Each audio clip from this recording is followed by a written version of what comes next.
orúkọ mi ni Aródú Black Dye, aṣojú fún ilé-iṣẹ́ Núwà Media.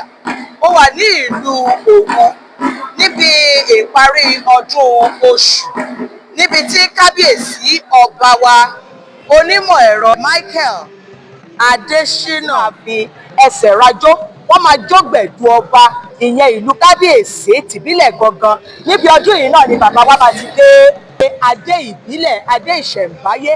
Wọ́n á fi jó, wọ́n á fi wúre.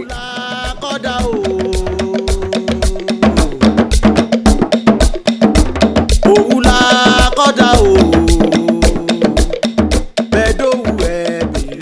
Àkọ́kọ́jó kábíyèsí ni eléyìí. Àwọn olóyè parapọ̀ bá Aláyélúwà jù sí iwájú àti sẹ́yìn lẹ́ẹ̀mẹ́ta.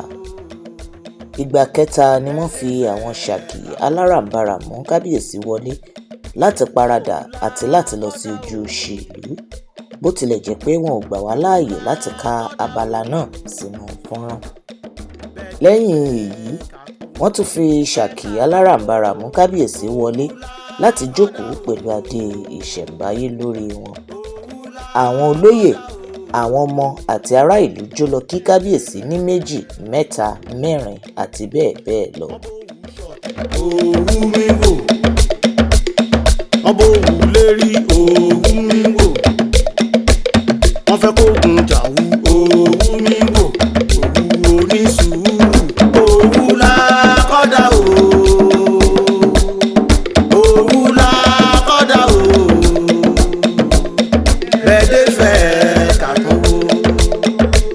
Mo ní òwu la kọ́dà o.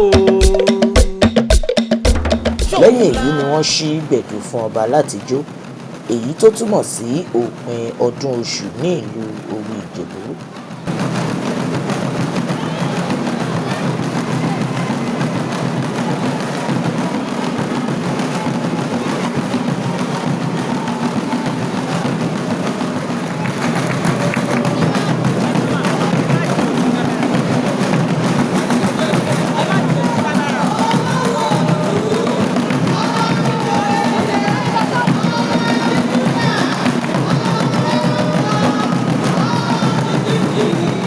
Ẹ kàn sí ilé-iṣẹ́ wa fún àkójọpọ̀ àwọn ayẹyẹ ìbílẹ̀ àti ìṣe àṣà pẹ̀lú àwọn atọ́ka wa gbogbo tí ẹ̀ ń wò lórí ẹ̀rọ.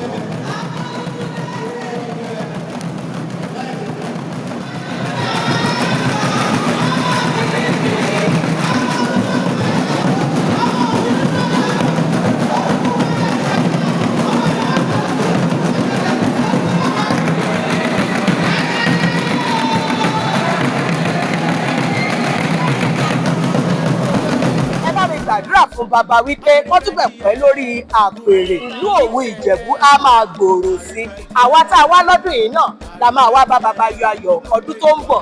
Wọ́n ní àmìlé ni adìyẹ meyan gan. Ọlá gbogbo wa pátá, àtọmọ, àtẹrú, àtonílé, àtàlejò, ọlá gbogbo wa á máa pọ̀ sí i. Ire o. Babaláwo mo wá bẹ̀